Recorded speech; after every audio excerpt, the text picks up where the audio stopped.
Mesdames et messieurs, on peut y aller.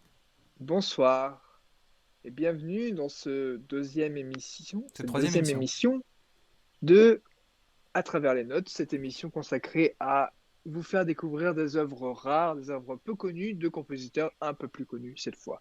Cette fois-ci, j'ai désiré me pencher avec mon ami Julien Vermeulen, qui est un grand amateur de baroque. Et Récent surtout, amateur de baroque. bah c'est vrai, écoute, C'est vrai. laisse-moi faire mon intro, merde. Oui, oui, oui, bien sûr. Et surtout de Jean-Philippe Rameau, qui l'interprète absolument bien au clavecin, parce que Julien est un interprète extraordinaire au clavecin, Je- et un compositeur extraordinaire aussi. C'est un garçon plein de promesses. Donc nous avons voulu, en partenariat, nous consacrer à Jean-Philippe Rameau, compositeur donc français, euh, de la fin de l'ère baroque. Il est mort après Bach. Il est mort en 56, je crois, pour me confirmer. Ah non, mais alors moi, faut pas me demander les dates. Ok, je vais Ça, y aller. c'était un Tac, peu tac, sur toi tac, que je tac. comptais pour ça. Voilà. Il est mort en 64. Voilà. À Rameau est mort 80 très ans, vieux. il a quand même vécu Il est mort très à longtemps. 80 ans. Je crois que c'est l'un des rares compositeurs morts aussi vieux, hein, parce que Haydn est mort en 77. Il lui suit de près. Mais vraiment, 80 ans, je sais pas comment il a tenu, hein, surtout à cette époque-là. Enfin bref. Donc Rameau, c'est 1683-1764. Donc il a couvert la dernière partie du baroque, donc la dernière partie de 1650 à 1700. Non, pardon, de 1700 à 1750, en gros, un peu plus, un peu moins. Ce qu'on appelle communément en musicologie la période allemande, donc où s'illustre Bach, Handel, en l'occurrence, ou Buxtehude, Pachelbel un peu plus loin. Et Rameau fait partie des compositeurs français qui s'initient un petit peu dans cette période-là, accompagné de Couperin, il me semble, même si Couperin, ça doit être un Copra, petit c'était peu plus avant. jeune. Ah, voilà. Et même le fils. Ouais, surtout, même le fils, ça était avant. Ouais. Alors, qui est le compositeur contemporain de Rameau Charpentier? Campra. Non. Camprin. Camprin. Campra. Campra, ouais. Campra. Campra, voilà. D'ailleurs, c'est lui qui a Gluck, à la dirigé fin. Hippolyte Aricie, j'ai lu. Voilà. En premier. La première de Hippolyte Aricie. Donc, Gluck, après. Euh, Donc, Rameau, voilà. Compositeur surtout connu pour une de ses plus grandes œuvres qui s'appelle Les Sauvages. Les Sauvages qui est un opéra. C'est les Indes galantes. Les Sauvages c'est un opéra également. Non, les sauvages, un des tableaux des Indes galantes. Voilà, bon, les Indes galantes, oui voilà, exactement. Donc c'est les Indes galantes, donc, dont les Sauvages font partie, Un qui est opéra un ballet. opéra, le deuxième opéra de Rameau, qui a été créé en 1735. Donc c'est un opéra ballet en 4 actes. On n'appelait pas ça les actes à l'époque, on appelait ça les entrées.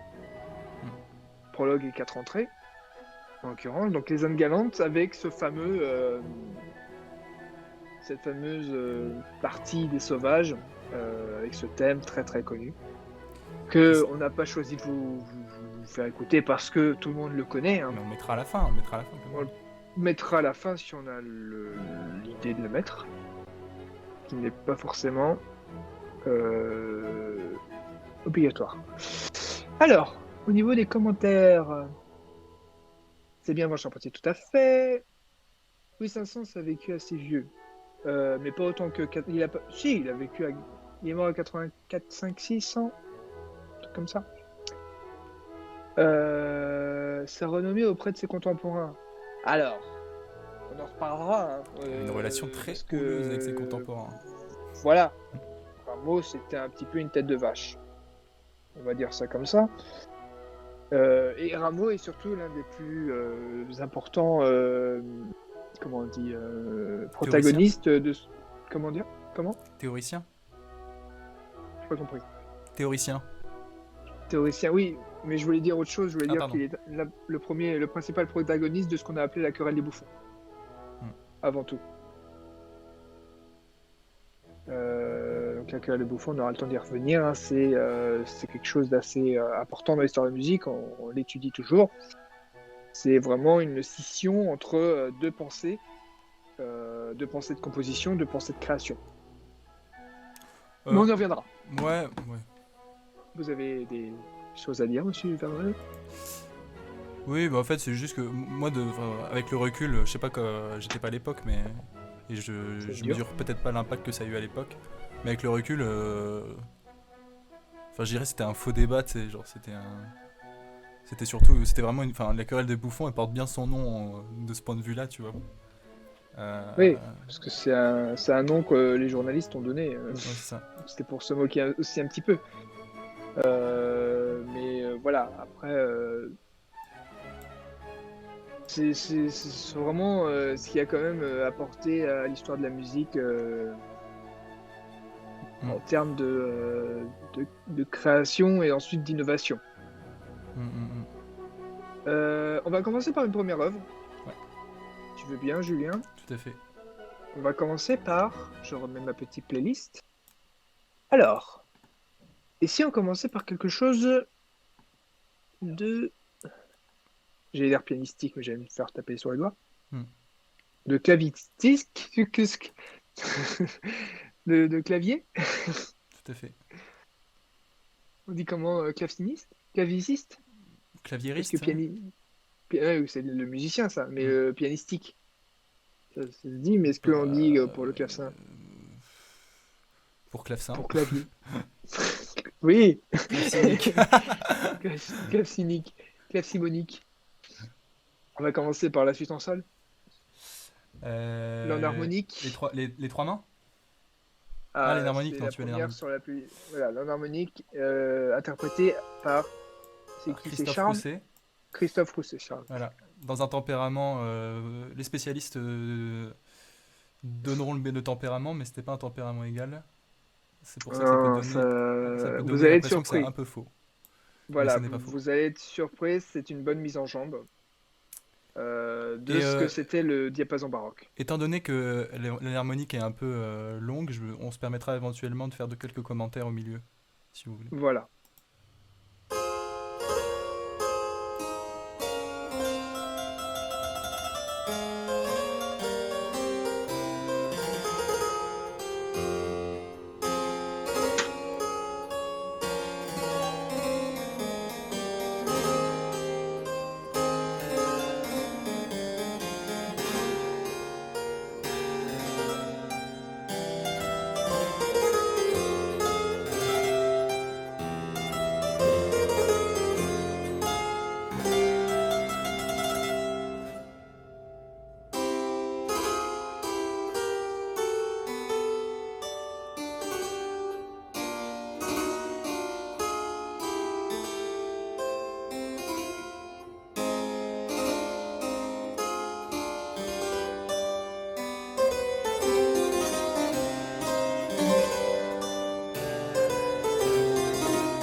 faire une petite répartie. Ce qu'on peut entendre clairement sur cette pièce-là, c'est vraiment les innovations harmoniques de Rameau. Dans son langage, c'est vraiment ça qui va apporter à l'écriture pour clavier et à son écriture de manière générale, c'est-à-dire une richesse et une complexité harmonique qui jusque-là était moins aventureuse, même si on en trouve un peu partout. Dans l'histoire de la musique, il y a des innovations et des tensions Oui. qui sont propres à Rameau. Et dans cette pièce-là, on particulièrement l'entend, notamment avec justement ce principe d'énharmonie et de chromatisme. Tout à fait. Faut juste que tu remontes un petit peu ton son, apparemment il est un peu bas.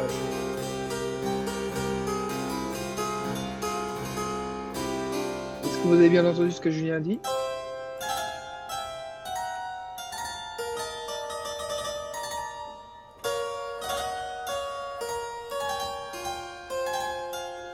Je vais répéter pour les deux du fond. Oui, je répéterai après. Mais je suis d'accord sur les moyens. Ah, moyens. Bon, ton argumentaire n'avait aucun sens. En gros, la richesse harmonique et enharmonique de cette pièce est très très innovante pour son époque. Parce que vous avez une tonne de dissonance, parce qu'il y a beaucoup d'appoggiature, il y a des libertés au niveau de l'harmonie, au niveau du rythme, de la rythmie. Voilà, c'est du Rameau vraiment vraiment complexe au niveau de l'harmonie, mais étant donné que Rameau est l'un des premiers compositeurs à penser. Alors, je pourrais pas trop m'avancer sur ce point-là parce que je vais pas non plus bouffer à fond son traité d'harmonie, mais c'était l'un des premiers compositeurs à avoir pensé l'harmonie sous forme moderne. En gros, basse, alto, ténor, en idée d'échelle. Contrairement à l'idée de la basse continue et des voix contrapuntiques qu'on pouvait apercevoir dans toute l'écriture d'avant Rameau et post-renaissance, en gros. Donc voilà, est-ce que tu es d'accord avec moi? Ouais, entre guillemets, justement, pour moi, au contraire, Rameau, son langage, il va hiérarchiser d'autant plus les voix et il va plus affirmer. C'est pour ça que c'est un compositeur super important de la période baroque et de la fin de la période baroque, c'est parce qu'il va, notamment dans ses pièces pour clavecin, on va sortir des jeux contrapuntiques pour aller vers une écriture plus hiérarchisée avec, comme tu le disais, des rôles attribués bien aux voix avec la résonance, un thème, une basse. Et justement, voilà. Ça va aller plus vers l'appréhension verticale de la musique et harmonique. Alors qu'avant, on avait une conception plus contrapuntique de la musique. Même s'il y a du contrepoint chez Rameau, de l'imitation. Voilà.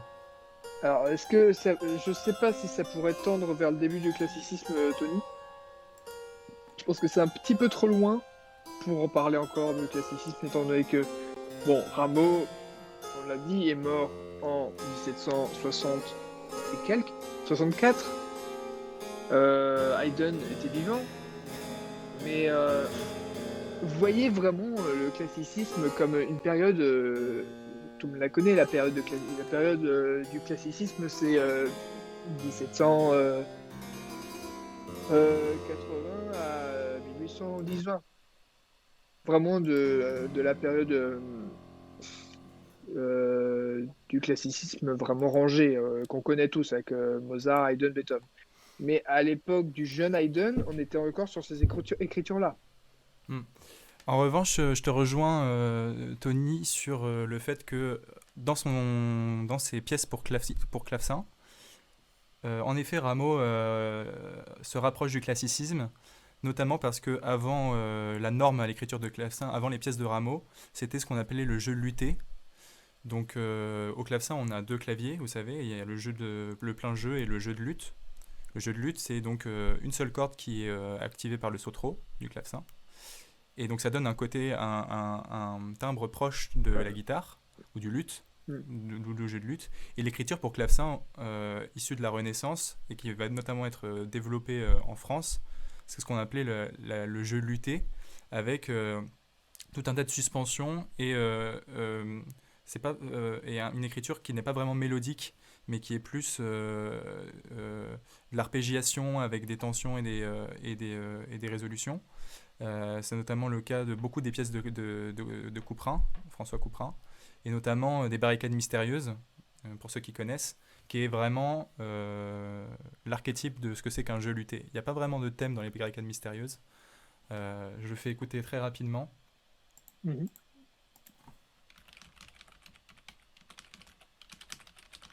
On peut aussi retrouver cette idée de jeu lutter. C'est quoi ça? C'est- Qu'est-ce que tu as regardé, mon cher Julien? C'est un secret. On pouvait aussi retrouver l'idée du jeu lutter chez Scarlatti, dans les sonates, certaines sonates.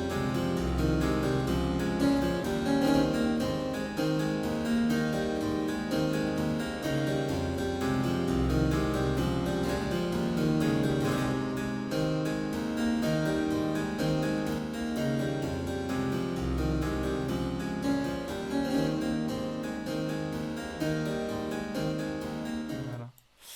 Voilà. De ce point de vue, justement, ce que va apporter Rameau dans son écriture pour clavier, ça va être cette clarté mélodique, harmonique, d'accompagnement et de hiérarchisation entre les éléments mélodiques. Bien sûr qu'il y a du contrepoint chez Rameau et que c'est complexe, mais son contrepoint, il découle plus d'une pensée verticale que horizontale comme on a chez Bach, par exemple. Et, euh, Voilà. et ce que je voulais dire par rapport au côté classique, c'est que de ce point de vue, eh bien, je trouve que Rameau, euh, c'est plus ok de le jouer au piano que justement du couperin ou des Mhm. compositeurs baroques qui vont avoir plus cette écriture luthée qui est vraiment pensée pour le clavecin avec la résonance des cordes. Euh, et c'est pour ça que pour moi Rameau se prête plus à un jeu au piano s'il doit y en avoir un que des autres compositeurs baroques. Parce que il se rapproche plus de l'écriture qu'on va avoir classique en termes de hiérarchie des éléments musicaux. Voilà. Pardon. Ce qui en fait une musique intemporelle dans son aspect euh, pur, en fait.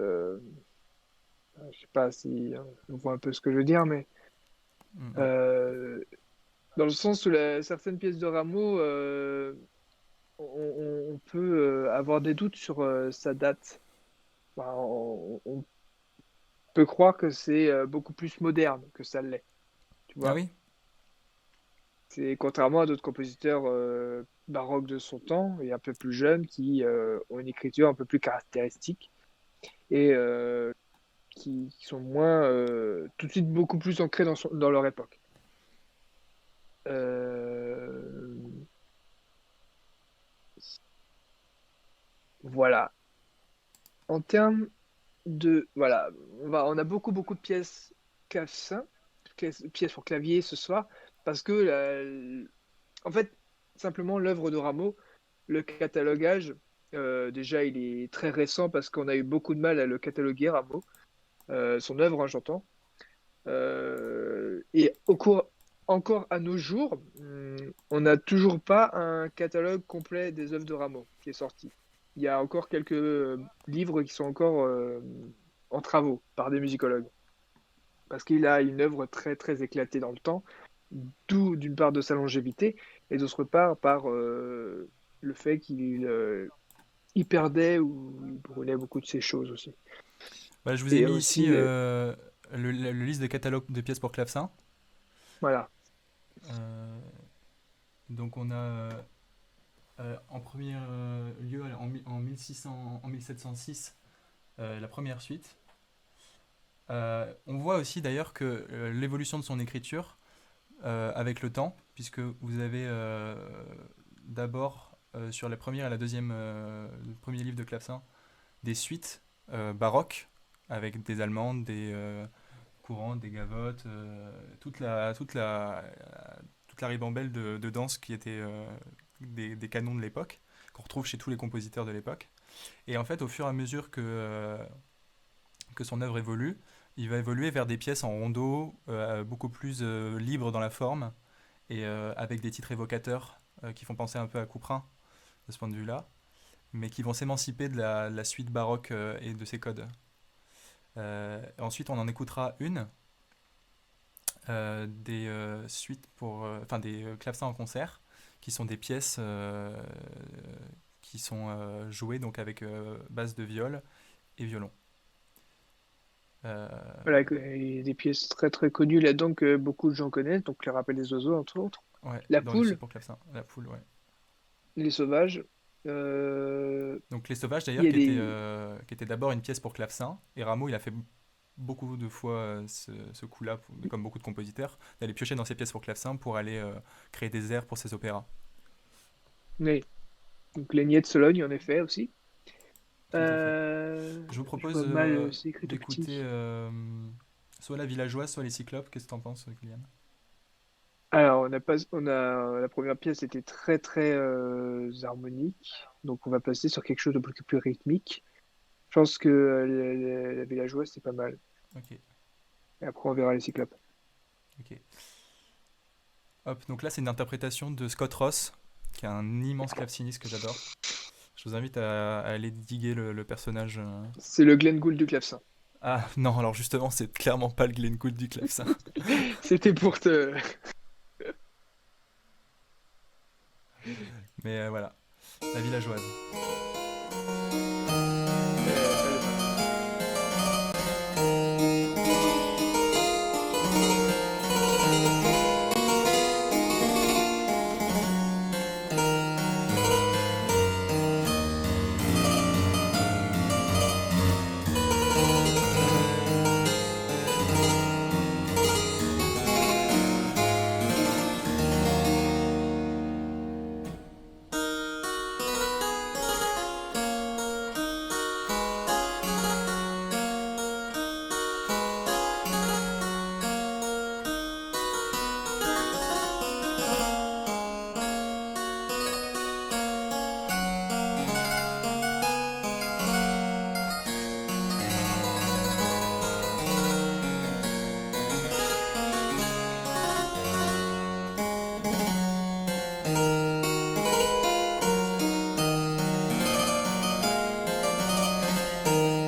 Ok.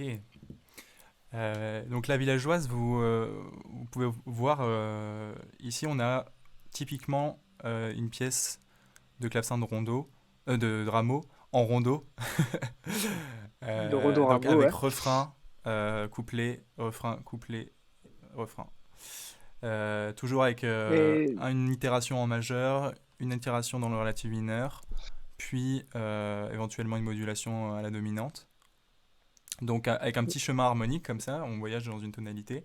Et vous pouvez observer ouais, aussi ici la hiérarchisation de l'accompagnement, de la mélodie. Et Claudio, tu disais ouais, que le classicisme c'était un peu la simplification de l'harmonie. En effet, après la période baroque, qui donc allait très loin dans l'exploration de la forme, très libre, et dans une complexité contrapuntique, harmonique certaine, eh bien le classicisme vient épurer un peu tout ça et structurer tout ça pour se concentrer sur la forme et la structure. C'est ça que le classicisme va apporter, avec la forme voilà, sonate et tout un tas de choses comme ça. c'est la symétrie que le classicisme va apporter en soi, avec les formes ABA, la forme sonate, Mm. qui a déjà été amorcée par Scarlatti avec ses sonates, par exemple. Mais la forme sonate n'est qu'une évolution ou un héritage de plusieurs formes baroques qui étaient cadrées dans ce sens, des danses en l'occurrence, les arias en l'occurrence. Mm. Mais cette version, je la trouve bien, mais je la trouve un peu lente. Mm. Est-ce que tu veux Moi qu'on j'aime écoute bien une version de la villageoise en piano par exemple? la version de, je ne sais pas son nom, j'arrive pas à le reprononcer, mais le dernier qu'il a sorti, l'album là, tu sais, Le norvégien là? voilà, le norvégien, qui a une version tout de suite qui fait Oh tout de merde, suite plus rapide. qu'est-ce que c'est? Qu'est-ce que c'est écrit là? Mais là, la villageoise Rameau. Waouh, c'est un film congolais. Ah oui, Vigincourt. Voilà, le deuxième lien.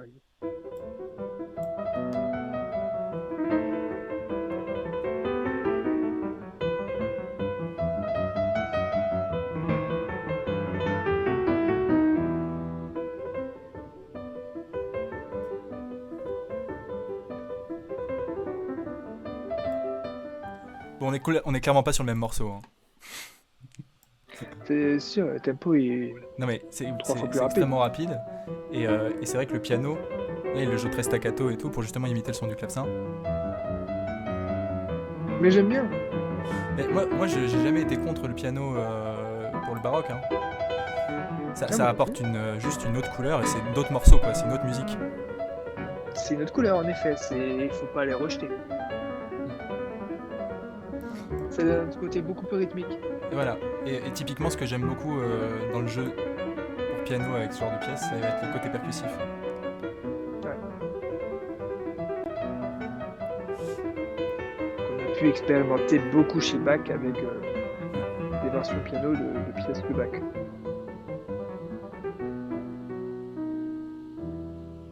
Ouais, bien on est 7, c'est super. Ouais.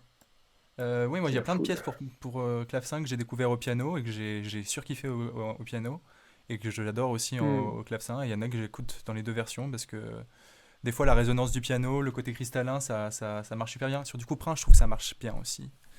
Même Le si piano? ouais, c'est encore plus, comme je disais, c'est encore plus péché, mais j'aime bien aussi le couperin au piano. Tu sais, on s'en fout à cette heure-là. Ah, je vois que ça divise dans le chat. Ah là là, la team Piano. clavecin. Mais On va tiens, pas faire un sondage hein, mais parce oui. que Alors je ne sais pas du tout comment faire par c'est. contre. Non, mais moi non plus, je pense pas que Je vais ça essayer, va attends, je vais marcher. essayer. Faire un clip. Gestionnaire de stream, est-ce qu'on peut faire un Ou alors on sondage? le fait à l'arrache et les gens qui sont piano écrivent piano, les gens qui sont clavecin écrivent clavecin. Non, mais je suis sûr qu'on peut faire un sondage.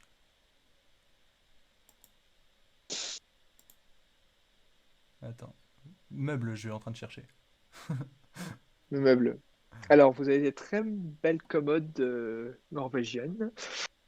C'est un meuble. D'accord. Pardon, blague de merde. Alors, Bach a vu un piano et n'a pas aimé. Oui, t'as regardé un film, toi. Si t'as regardé sur YouTube, il y a un vieux film avec Bach qui découvre le piano et qui aime pas. Si je me trompe Bah, en pas. même temps, les pianos de l'époque, c'était dégueulasse quand même, hein. Les pianos forte, C'était là. des forte piano, c'était forte C'est piano, dégueulasse. des Cristofori. C'était pas fini. C'était tout simplement des bouts de bois avec des cordes de clavecin et des marteaux en feutre, hein. Il n'y avait rien d'équivalent, hein. Bienvenue à Captain Tartiflette. Bonjour, Captain Parfait, bonsoir. Oui, il a testé les pianos, évidemment. Parce que les premiers pianos sont là depuis le 17e, si je ne me trompe pas. Mais c'est toujours embryonnaire. Hmm. Mais Bach, il est mort en 1750 et en 1750, il y avait déjà les pianos fortés qu'on pourra retrouver 20 ans, 30 ans plus tard chez Mozart, qui sont pas déjà les pianos qu'on connaît, hein, évidemment. Le piano qu'on connaît, il arrivera en 1850, hein. Et encore, c'était quand même des machins qui n'étaient pas avec 88 touches. Euh, Je veux faire un sondage. Allez, fais ton sondage. C'est les vacances pour quelques-uns, pas pour tout le monde, hein. Pardon. Mais dis-toi, Nolo, c'est comment il s'appelle son prénom, Claudio. Nolo? Comment? Claudio. J'entends Gio, moi. Bon, bref. Claudio. Claudio, ouais. Claudio.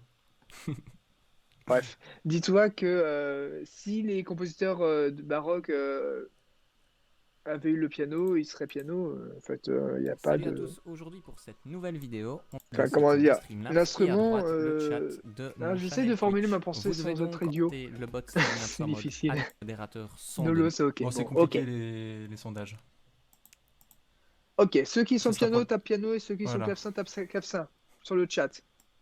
Est-ce que vous êtes team clavecin, team piano? N'hésitez pas à vous abonner, mettez la cloche, tout ça. Pas sur la bonne plateforme, merde.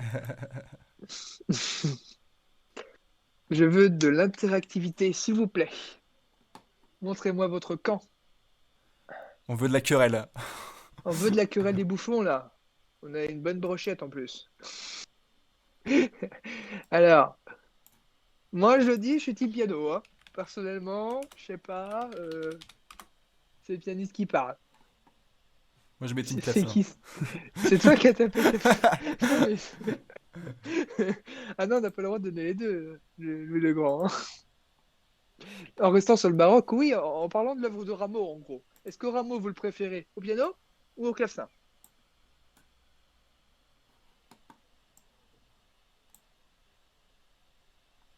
Bah voilà, ce sera plus clair comme ça.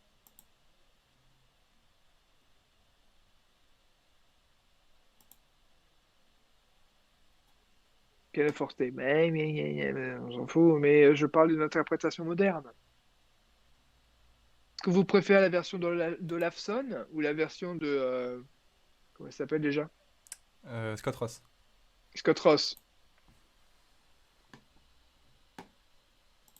pour cette villageoise.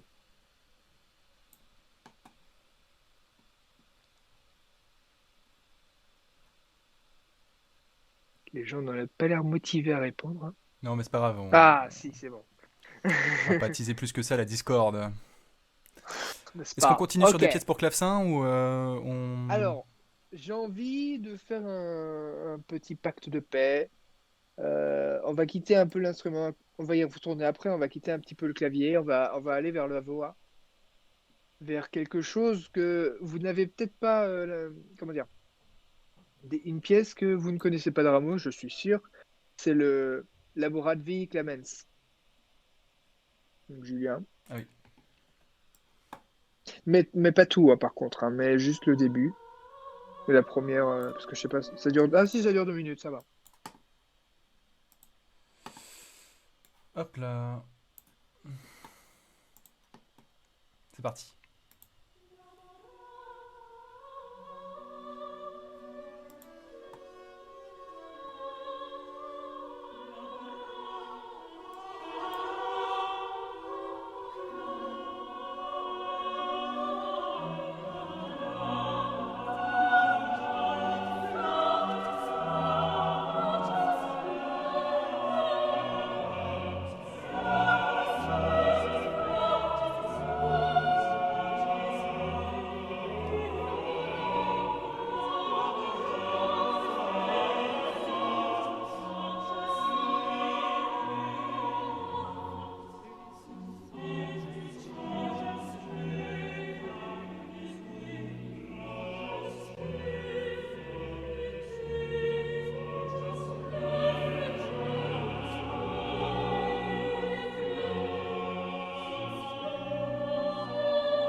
magnifique tierce picarde à la fin. Voilà. Alors, cette pièce, elle est assez rare parce que, en termes de pièces religieuses, Rameau n'en a pas composé énormément. À ce que je lis en tout cas. Il a composé. Alors, mettez-vous en. Mettez Bach en même temps. Bach a composé les cantates tous les dimanches. Lui, il n'en a composé que 7 dans toute sa vie. Ça, en l'occurrence, c'est une cantate, si je ne me trompe pas. Non, pardon, c'est un motet, Laboravi, qu'on peut retrouver d'ailleurs, cette pièce-là, on peut la retrouver apparemment dans son traité d'harmonie. Apparemment, il y avait des œuvres dans son traité d'harmonie, je ne savais pas. Parce qu'il y avait un aller-retour assez constant entre ces pièces et ses écrits harmoniques, ses écrits théoriques. Ouais. Il mettait en exemple. Voilà. Les rares compositions religieuses de ce musicien, de génie, blablabla. Ok, bah ouais. En tout cas, voilà, moi j'ai souvent remarqué que on retrouve le génie ou la qualité d'un compositeur dans ses pièces les plus simples et les plus vocales, quand il y a presque aucun artifice instrumental ou quand c'est que la voix en a cappella. Je trouve que c'est la meilleure manière de remarquer l'écriture harmonique du compositeur. Et en général, c'est les pièces les plus rares, les plus vocales, parce qu'elles n'ont pas un public énorme. Alors oui, les canons et les motets. Les canons, on va y revenir après. Bah justement, ouais, Patience. ça va être les prochains. Patience, patience. Euh, Les canons, c'était des pièces. Alors en général, les canons, parce on va bifurquer un petit peu, mais on va prendre notre temps avant de les mettre pour que je puisse mettre un contexte, pardon. Alors j'essaie de le trouver un peu.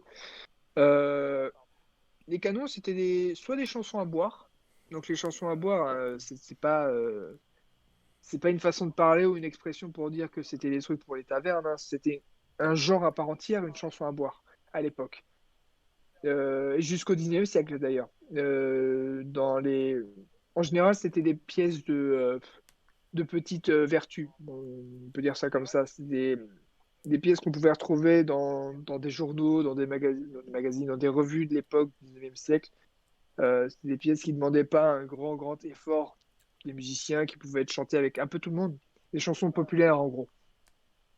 Et Rameau en a composé, pas grand, bon, un petit peu, mais 5-6. J'ai pas la liste devant mes yeux, mais Il n'en a pas composé beaucoup, mais il a composé le plus célèbre. Est-ce que vous sauriez nous le retrouver, messieurs? voilà.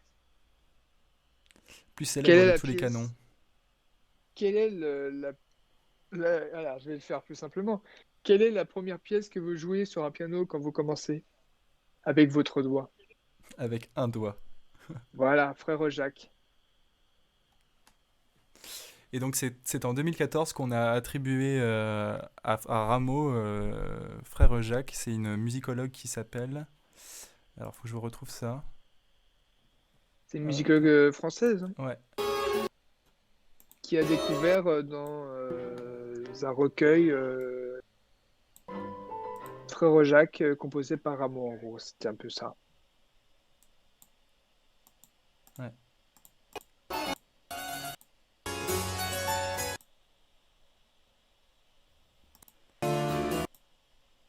Qu'est-ce que tu me mets là? Ouais, vous entendez? On entend autre chose. Mais oui, c'est dommage. Pardon. Je cherche le nom de la musicologue, mais je sais pas si je vais la trouver. Bah, commence par mettre Frère Jacques en canon que j'ai dans la playlist et après on cherche. Tout à fait. Tout à fait, Thierry. Absolument.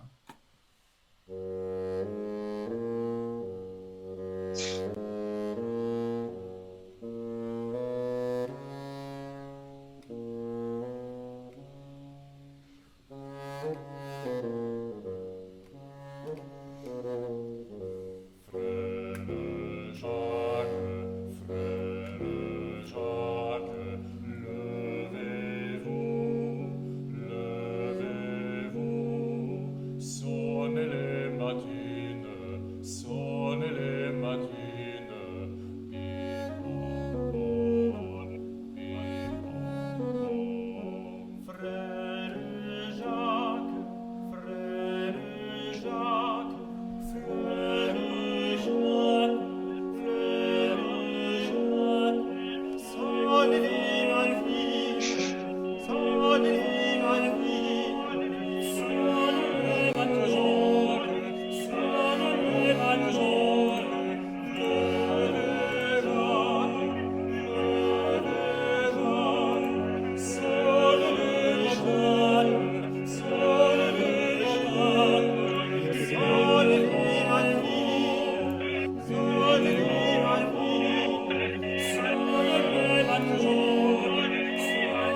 Kéliane, ton micro.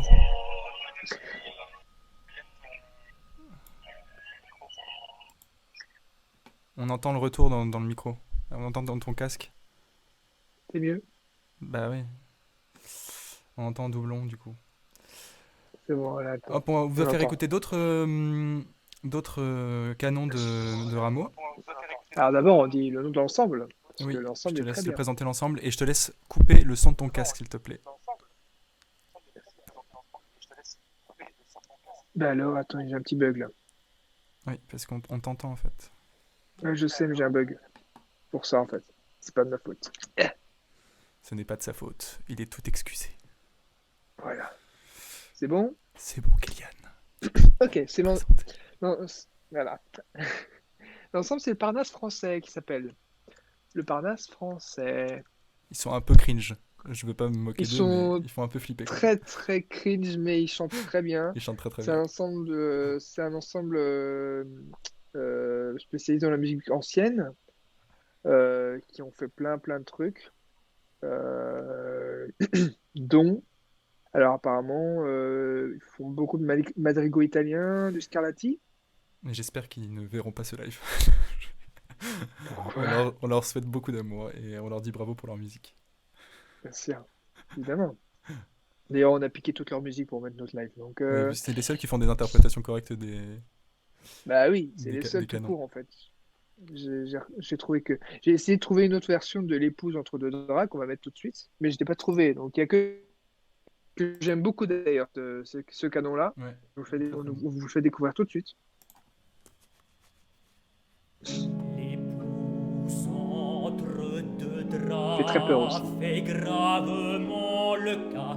Les chanetons et les fanchons ne vont que par sauts et par bonds. Mais les catas vont si grand train que qui ne les prendrait au grain seraient désarçonnés, démontés, culbutés, soudain.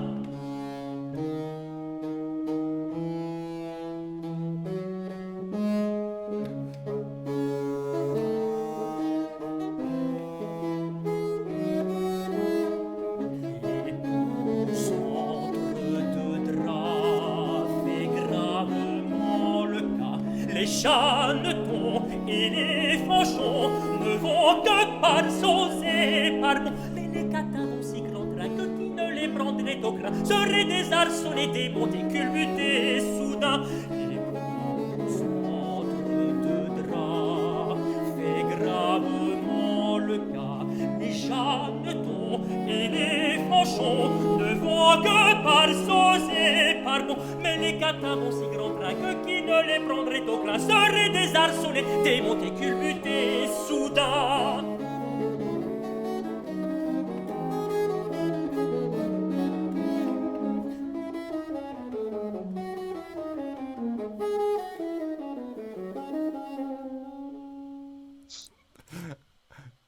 C'est Si dramatique. C'est Tu excellent. regardes dans la caméra. Non, en vrai, ça fait. Je veux dire, Couper les blagues. ça fait quelque chose, quoi. Moi, je Ah frissonnais. mais trop bien, trop bien. Alors oui, l'écriture chez Rameau est très dynamique s'il les voit, mais en même temps, le bonhomme, c'est un grand, grand mélodiste. C'est un grand vocaliste, avant tout. Et donc, pour faire rapidement l'histoire un peu avec Rameau, et ça nous permettra de faire la transition. Est-ce que tu veux écouter Endormons-nous avec du vent Endormons-nous? Moi, je l'aime moins celui-là. Si tu veux écouter celui-là. Ça ira, je pense. Ouais. On le mettra Alors, peut-être après. ouais. On va peut-être revenir à quelques pièces pour clavecin. Non, on va directement aller à. Alors, deux choses. Pardon, c'est un peu confus, je vais très vite dans ma tête. 1, 2, 3. Je reviens. Est-ce qu'on fait une transition vers les travails d'opéra de Rameau ou est-ce qu'on retourne un peu au clavecin avant de passer à l'opéra? Je pense qu'on va aller vers l'opéra parce que la transition est toute faite avec la voix, hein. Eh bien, exactement. Et après, on nous endormirons avec du clavecin. Oh, parfait, très bien. Ouais, donc Rameau, l'histoire un peu rapidement de son travail de musique, c'est que donc il est d'abord musicien professionnel, un peu itinérant. En fait, on a très peu d'informations sur sa vie et il a une vie assez mystérieuse, hein. On ne sait pas exactement trop qui il était, avec qui il traînait et tout ça. On a une période de 7 ans où on n'a aucune nouvelle de lui. On ne sait pas ce qu'il a fait. Aucune registration dans les chapelles en tant que maître de chapelle, compositeur.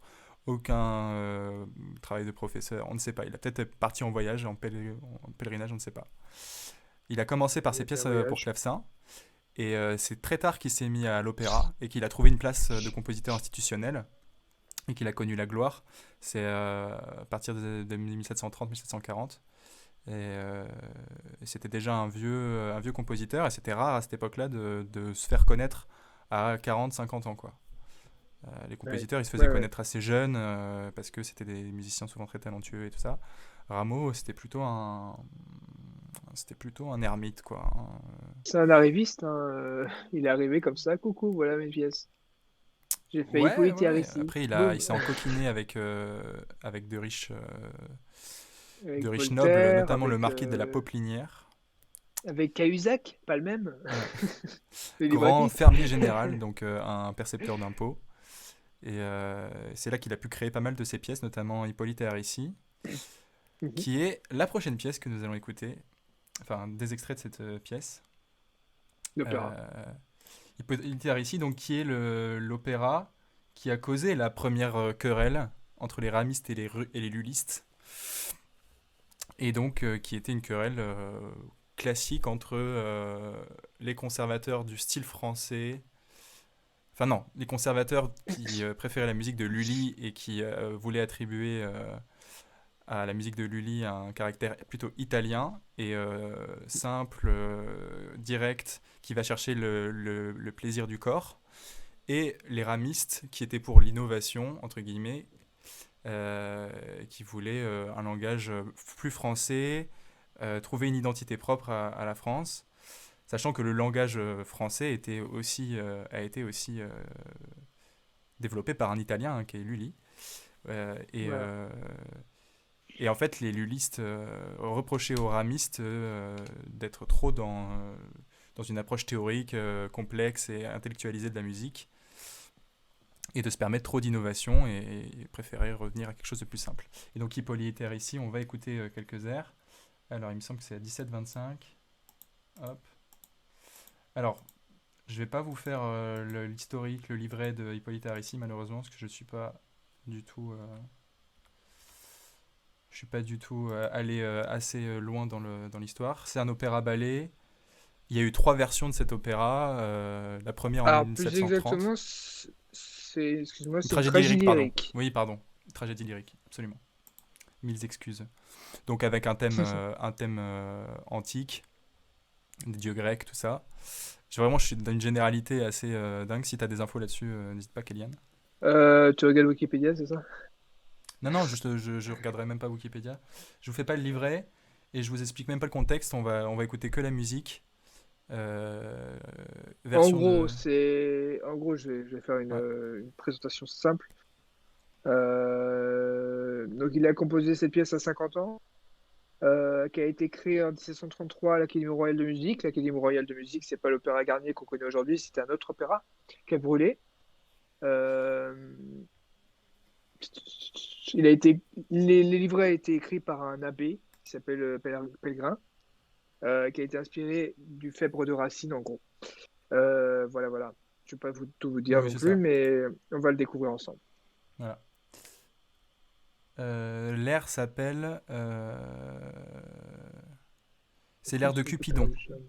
Voilà.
N'est-ce pas enchanteur? Voilà un peu l'aperçu du premier opéra de Rameau, Hippolyte et Aricie. Moi, je trouve que il se dégage de ce morceau tout un côté langoureux et sirupeux qui me plaît énormément. Et j'aime tout particulièrement les petits glissements chromatiques qui donnent, qui font partie du langage qu'on utilise pour parler du désir, de l'amour, et qu'on retrouve dans la musique baroque de manière générale pour évoquer ce genre de thématique. Un autre morceau d'Hippolyte ici. Voilà. Je te propose aussi qu'on continue un peu dans les opéras, puisqu'on a amorcé un peu les choses. Ouais, justement, j'ai un autre extrait d'Hippolyte ici. Alors, pas trop long par contre, ouais. Parce que j'aimerais bien changer d'opéra. On a quoi d'autre comme morceau d'opéra? Je pourrais te demander du Castor et Pollux. Ouais, bah tu vas me donner. Ou alors... Parce qu'ils sont tous géniaux en fait. Enfin, il n'y a pas un opéra... Moi, j'avais travaillé sur Les Paladins quand j'étais à la fac, enfin, quand j'étais en licence, qui est un des opéras qui n'a pas été beaucoup réécrit en version moderne.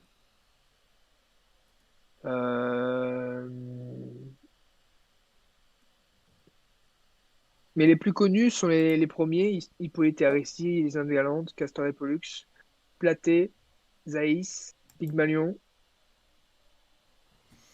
Alors, j'ai pas regardé le chat, blablabla. Je crois que ça a laissé les gens sans voix. Oui, je crois que vous êtes parti dormir. Ou vous dormez avec. Eh bien, ouais. Soit ça a tué tout le monde, soit ça les a enchantés. Endormis. Ils n'ont plus de voix, ils n'ont plus rien. Ils sont soufflés. Nous sous sommes choc. nous sommes des médicaments pour le sommeil. Un Nous sommes autre des extrait somnifères. d'Hippolyta ici, cette fois qui va réveiller un petit peu. On Voilà. va atteindre des degrés d'épicness jamais égalés, avec un air de baryton basse. Ah. Dis-moi le titre avant. Tout l'enfer se prépare. Fais ton présentateur. La verne, con le tinard, le cosite, le végétaux, parce qu'ils sont de plus barbares, font je pose à pied plutôt. Que la verne, con le canard, le cosite, le végétaux, parce qu'ils sont de plus barbares, font je pose à pied plutôt. Font je pose à pied plutôt.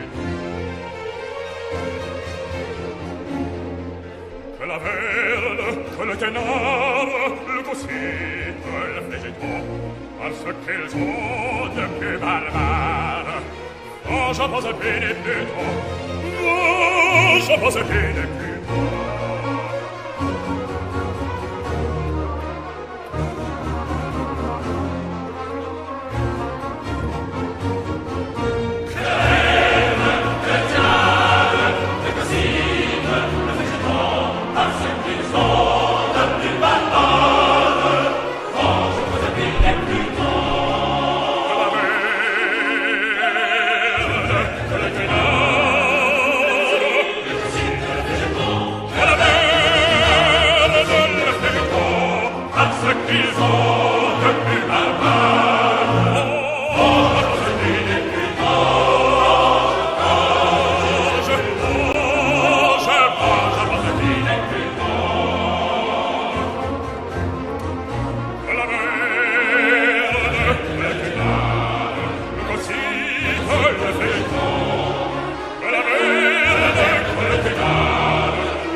Ah là, ça fait plaisir, un peu d'énergie là comme ça.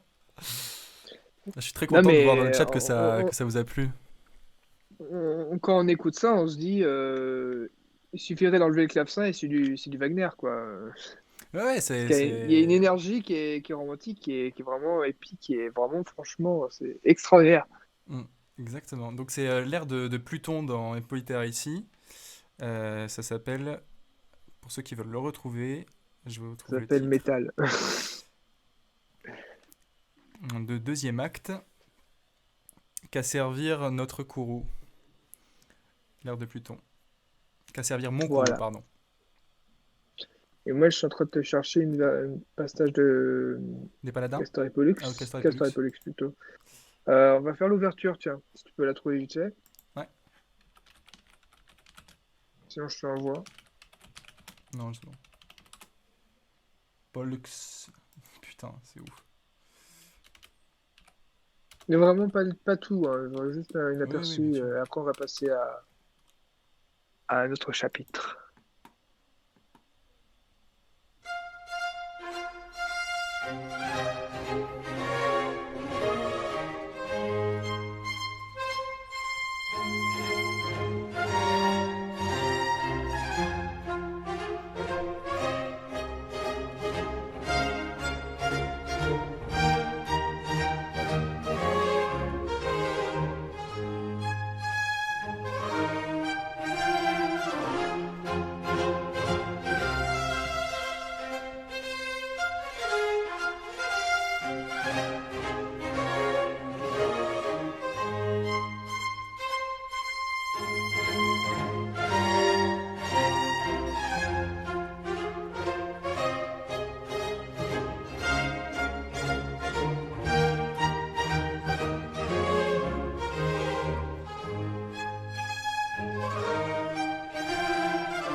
Voilà, plus l'idée. Hop. Alors on a typiquement ici la forme de l'ouverture à la française, c'est-à-dire Voilà. une ouverture d'abord assez lente avec souvent à la blanche, avec en fait, ce côté rythmique ternarisé. Ça va être un peu comme un swing en fait, comme une forme de swing, c'est-à-dire que ce qu'on appelle en baroque le principe des notes inégales. L'exemple typique de ça, c'est le bourgeois gentilhomme, la marche des Turcs. Pour avoir. Voilà, C'est très français ça. très swing. Donc les ouvertures commencent comme ça, d'abord très lent, et puis en effet Louis le Grand le faisait rappeler avec beaucoup de pertinence, ce petit fugato qui suit Tout à fait. l'ouverture typique de l'ouverture à la française, et ça c'est vraiment une forme qui a trouvé écho partout en Europe, dans toutes les cours, et beaucoup de compositeurs ont repris cette forme-là pour leurs opéras. Purcell dans Didon est né fait une ouverture à la française. Comment reconnaître une ouverture française et une ouverture à l'italienne? C'est simple. L'ouverture à la française, elle commence surpointée puis fugue. Et l'ouverture à l'italienne, elle commence fugue puis surpointée. C'est l'inverse. Voilà. Voilà. Ça ne vous aidera pas dans vos soirées mondaines, puisqu'il y en a plus avec le Covid, mais vous le saurez. Alors, on l'a retrouvé jusqu'à Bach. Bon, j'aime bien parler de Bach, hein, parce que c'est un peu le messie de l'ère baroque, et on revient toujours un peu à lui. Ouais, on parle trop de Bach. On parle trop de Bach. Bon, ça revient pas chez Vivaldi, mais de toute façon, Vivaldi, on s'en branle. Si non, ça arrive chez Vivaldi, tu vas t'attirer les foudres de Claudio. Je sais pas s'il est encore là. Non, mais j'ai vu passer Vivaldi là dans l'idée du rock là. Non mais Vivaldi, faut arrêter avec Vivaldi. Hein. Mais je te permets pas. Vivaldi, il avait des boules, il avait des boules avec des notes et il écrivait avec des boules, voilà. Et il a écrit 500 000 concertos avec toujours les mêmes boules. Hein. Alors attends, on a Tony qui prend énormément de risques et qui va vraiment risque de créer un conflit en disant Bach c'est la vie. C'est vraiment extrêmement clivant comme Est-ce qu'on propos. est sur la nouvelle querelle des bouffons, les Bachiens plus les Vivaldiens? Tony Bigoud, ou comment apporter l'adhésion, remporter l'adhésion. L'Italie et les Allemands. Consensuel, Tony. On peut parler de Handel aussi, si vous voulez. Mais Handel, je le connais un peu moins. Mais je suis un peu moins fan d'Handel en soi. Arrêtez avec Vivaldi, jamais. Non, mais Vivaldi, c'est surcoté Vivaldi. Hein. Vivaldi, c'est un peu le Ludovico Einaudi de son époque. Mais c'est des Italiens. Voilà. Oui, ses opéras sont bien. Et il y a des pièces vocales qui sont très bien. Mais par contre, les 4 saisons, c'est bon. Hein. Je pense qu'on les connaît à la fin. Il va falloir essayer de les déprogrammer un petit peu. On parle toujours du Boléro de Ravel comme étant la pièce la plus jouée dans le monde, mais je pense que les 4 saisons de Vivaldi sont pas loin derrière. Enfin bref, c'était une aparté. De colère. La colère, On était... carrément. Là. Ouais, voilà. On était à donc l'ouverture à la française. C'était juste pour vous faire remarquer l'idée de l'ouverture à la française parce qu'on n'en avait pas encore parlé sur l'émission. J'aime bien aussi rappeler quelques principes comme ça. Mm. On va parler maintenant. Qu'est-ce que tu veux nous mettre, Julien? Est-ce que tu reviens sur Oui. Ouais, clavecorde? on va reglisser vers le clavecin en passant par le clavecin en trio. Petite question avant ça. Est-ce que Rameau a composé pour orgue? C'est une question piège. Moi, je connais pas de pièce pour orgue, Rameau. C'est vraiment, je me pose la question, en fait, je sais pas. Non, je crois pas. Je Il sais a pas été s'il a organiste, composé. hein, mais je Donc ne il a connais pas de dû pièce. composer des trucs pour orgue, mais est-ce que ces pièces pour clavecin ont pu être composées pour orgue? Comme Bach a pu composer ses pièces, ses préludes et ses fugues pour orgue comme pour clavecin. Ouais, Est-ce qu'il non, y là, avait une c'est idée vraiment une écriture pour de... clavecin, là. Les pièces pour clavecin, elles sont pour clavecin. D'ailleurs, elle donne plein de Alors conseils que... sur comment les jouer. Il y a pas Ouais. ce côté, cette écriture un peu renaissance où il y a cette espèce de... D'universalité Voilà, c'est ça. dans les Ouais. instruments.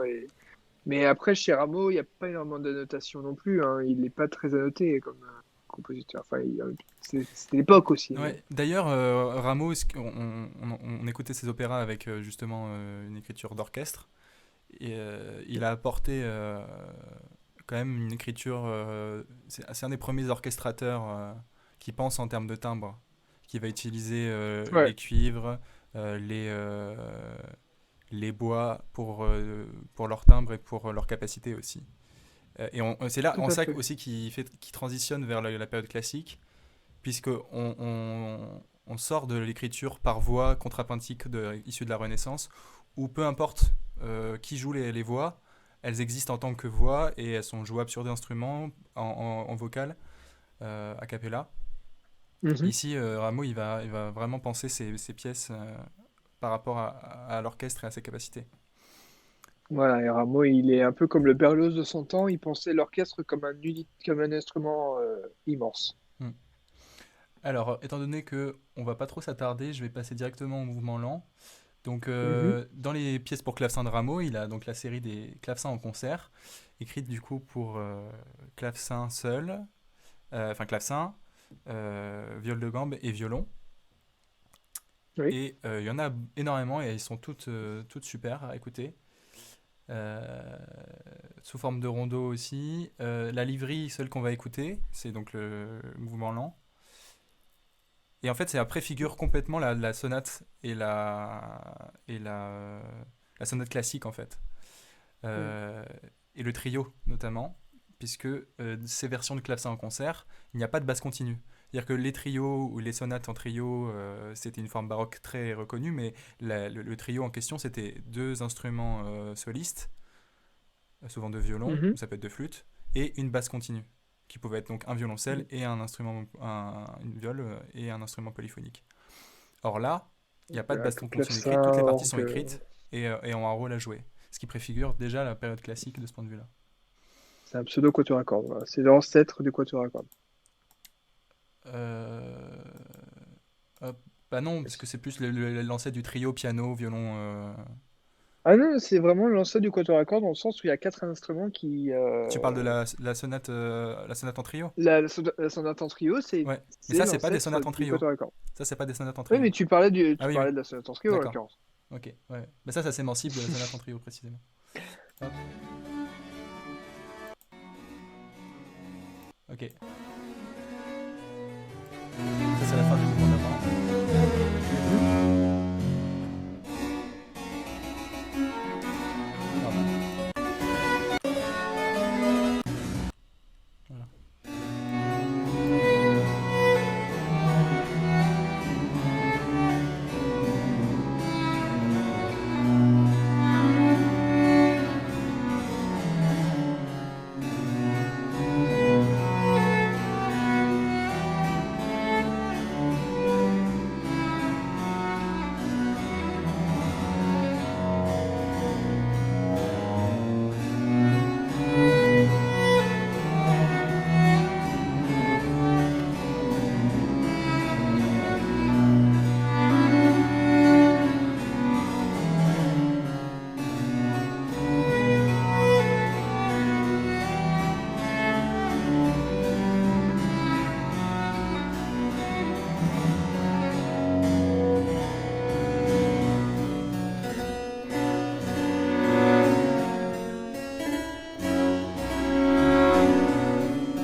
ce rondeau gracieux. Ah, c'est formidable hein, comme pièce. C'est savoureux. Ah là là, mais moi je fonds à chaque fois que j'écoute Euh, cette pièce. Et c'est vraiment la pièce qui m'a fait découvrir Rameau, je le dis. Et je te propose une petite, ce qu'on pourrait dire intermezzo dans l'idée, en parlant un peu des hommages des compositeurs plus tard à Rameau.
version évoluée de Rameau en Pokémon. C'est Rameau qui pète un câble. Rameau traverse le 19e siècle. Il pète un câble. Rameau évolue. Mais du coup, vous pouvez voir une pièce de Paul Lucas qui n'est pas l'apprenti sorcier. Déjà. Pour une fois. Voilà. C'était le petit intermezzo. On va repasser sur du Rameau. Très bien. Et ben, c'est beaux Ouais. hommages, mais c'est vrai que le Debussy, j'ai du mal à sentir. Tu vois, par exemple, si on prend un tombeau de Couperin de Ravel, là c'est très clair d'où il a Ouais. cherché son. Là, sur celui-là, Mais j'imagine pas. Et puis, il y a un truc aussi, et c'est justement ce qu'on Oui. va essayer de voir avec la prochaine pièce, qu'on n'a pas détaillé encore dans le langage de Rameau, c'est l'ornementation. Et ça, si on parle de musique baroque, c'est une composante essentielle de la musique baroque, l'ornementation. La différence entre l'époque baroque et de la musique du 19e siècle, une des différences, c'est surtout qu'à l'époque baroque, tout n'est pas écrit. Et Tout à fait. l'interprète, on attend de lui qu'il s'investisse créativement Qu'il dans arrange, l'interprétation de la pièce. Pour l'orner. Alors, il y a toute une signalétique et toute une codification des Il y a un ornements, notamment en musique tableau française. dans chaque compositeur a son tableau d'ornementation. Ouais. Ornementation. Je vais Rameau, essayer de vous Couperin, retrouver Scarlatti, Campra. Voilà. Donc, et bien sûr, et on peut retrouver des symboles qui vont Voilà. revenir. Tu l'as le tableau ou je le montre? Je l'ai là. Voilà. Donc, essaye de zoomer un peu si tu peux. Ouais. Hop là. T'as fait un PowerPoint? Non, absolument pas. C'est un cours de C'est pas lycée. vrai. C'est un cours de pas vrai, lycée c'est pas vrai. sur Rameau et j'ai trouvé qu'il y avait cette table d'ornementation là et du coup je me suis dit que. Mais tu vois, sur mon édition là, de Kenneth Gilbert de Rameau, au Mhm. début du bouquin, il y a une petite fiche d'ornementation pour t'expliquer les mordants, les En coulants, l'occurrence, les gruppettos. moi, je l'ai pas sur mon édition de Rameau des pièces de clavecin. Non, parce que c'est une C'est mauvaise une édition. faute. C'est l'édition qui a été réécrite par Saint-Saëns. Ah oui, ouais, c'est une mauvaise Donc, édition. il les a peut-être coupés au couteau. Bah, il n'avait pas Il le est- recul historique et la connaissance historique, je pense Après, qu'on a Saint-Saëns, c'est retrouvé un nous plus tard. des premiers musicologues, hein, mais en l'occurrence, je pense qu'il les a écrits en toutes lettres, c'est pour ça.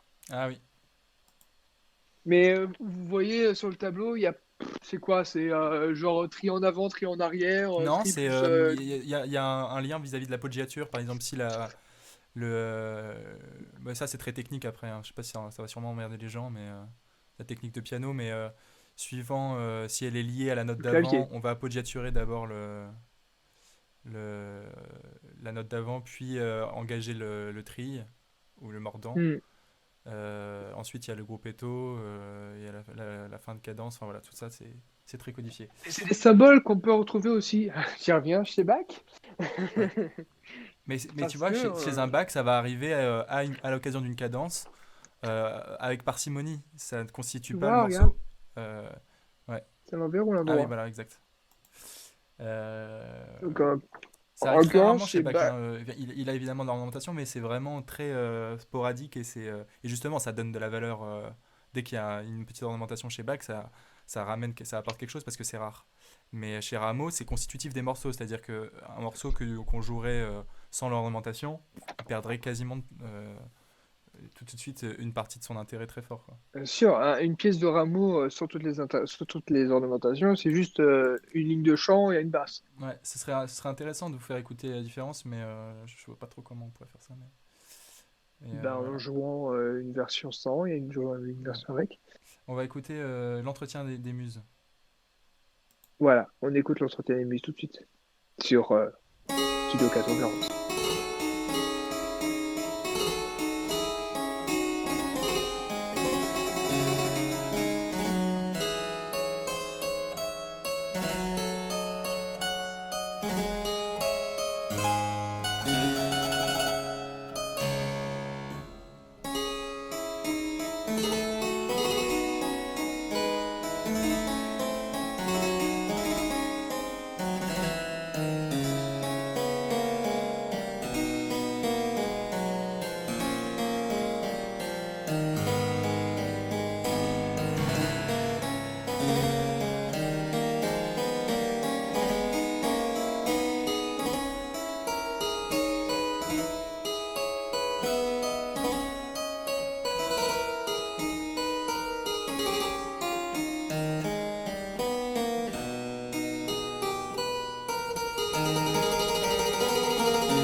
On va continuer un petit peu.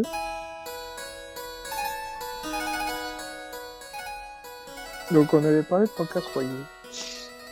Ouais. Oui, oui, j'y ai pensé au début. Et elle fait penser à un passage de son plainte. Elle fait penser au tendre plainte, pardon, on n'a pas entendu. J'ai beaucoup coupé. Voilà. Qu'est-ce que je voulais dire, moi? Écoutez, je pense qu'on commentaire, une on a, réaction. on a bien abordé, on a fait un tour assez global de Rameau, on a fait un petit voyage sympa. Hein. Ah oui, oui, je sais pas ce que vous en pensez, mes chers abonnés. Vous êtes 7 et ça reste à 7. Je suis très content. On est resté en bon nombre pour ce live. Ouais, c'est une petite soirée entre potes à écouter du clavecin. Ouais, ouais. C'est- Ouais, bah ouais, écoute, hein, c'est ce que je rêve. Hein. Dans un salon 18ème. La prochaine émission, on l'a fait en costume, les amis. Oula. Ouais, bah. Je suis en costume de soirée. Du coup, mes chers abonnés. Est-ce qu'on se mettrait pas quand même pour terminer notre petite forêt paisible? Ah, attends, Tony a une question. Ah, je vous Et écoute. tu peux le mettre en fond si tu veux. Non, pas en Mais, fond, pas on trop le met fort. en fin pour terminer, pour conclure. Qui a été l'influence de Rameau sur les compositeurs d'après? Bah, on en a parlé tout à l'heure, il y a Debussy d'abord. Mais plus largement, En fait, je suis pas un... Après, Vas-y, vas-y. pardon, après sa C'est- mort, c'est- il a été très vite oublié, Rameau, pendant toute la période classique. À la fin, d'ailleurs, il était un peu irascible, un peu conservateur et tout. Enfin, voilà, il était plus dans son temps. Il a Il toujours n'a pas continué à été composer et tout. retenu, il n'a pas été, il a été oublié par les révolutionnaires surtout. Voilà, il a pas été canonisé. De toute façon, comme toute la musique de l'époque, comme toute la musique pour clavecin, l'instrument et tout. Et Mm. je pense que l'influence sur les compositeurs, ça a été surtout, c'est très théorique. Ouais, C'est vraiment là que Rameau il couche la vision verticale de la musique et qu'il la théorise à la manière d'une science. Et son apport dans l'histoire de la musique, c'est surtout ça. Sa musique, évidemment, elle a été redécouverte plus tard. Et mais elle a été redécouverte comme du patrimoine français. Mais directement, les compositeurs. Alors après, je sais pas, hein, mais peu de compositeurs qui Mm. s'en sont inspirés directement, je veux dire, sans faire un hommage. Euh, voilà. Bah attends, en fait, ils en parlent un petit peu sur Wikipédia en Ouais. l'occurrence. Donc il a été oublié de sa mort à la Révolution. À la Révolution, on a préféré Gluck à, à Rameau. Mais à partir du 19e, le grand compositeur qui a fait réhabiliter Rameau, c'est Berlioz. Ouais, Berlioz. Ouais. Parce qu'il étudie Castor et Pollux. Et il en parle beaucoup et il va créer. Alors, je crois qu'il va créer. Ou alors il va faire rentrer Rameau dans ce qu'on appelle la Société des compositeurs de musique. C'est un truc qui n'existe plus aujourd'hui. Hein. C'était une association de compositeurs. Euh, Après, il y a eu des éditions monumentales créées par Saint-Saëns, Borde et Dindy, donc Dindy Vincent. Euh, donc c'était un projet de réunir toutes les œuvres de Rameau en œuvre complète, qui n'aboutira pas, mais quand même, atteindra quand même 18 volumes en 1918, donc c'est pas mal. Non, il n'y aura pas toute l'œuvre de Rameau parce qu'elle est énorme. Et après, bon, il y a eu Debussy, et après, on a redécouvert l'œuvre de Rameau comme on connaît aujourd'hui. Je Imagine réponds ça. à Super Poussin qui demande une mise en scène j'aurais- à conseiller. Il y a en ce moment sur Arte. euh, Mhm. Arici. Hop. Il y a la mise en scène d'Hippolyte Arici par le bon. Hop là.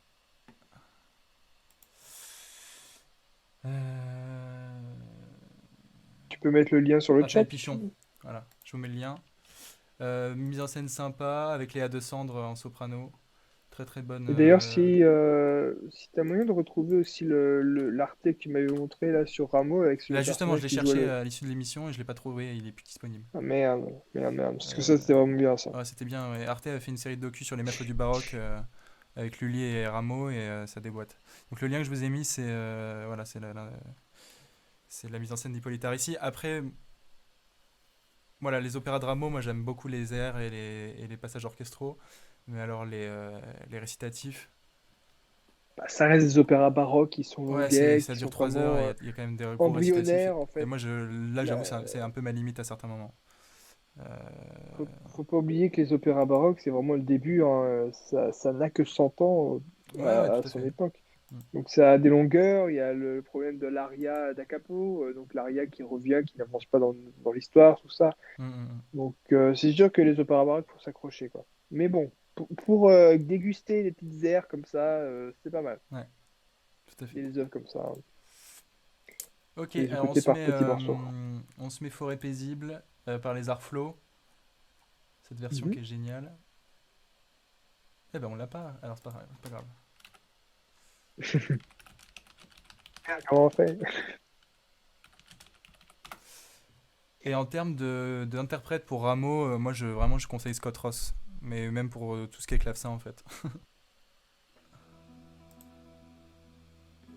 Qu'est-ce que c'est que ça? Ah oui, c'est les Arflots. Mais non! Qu'est-ce que c'est? J'ai fait de la merde.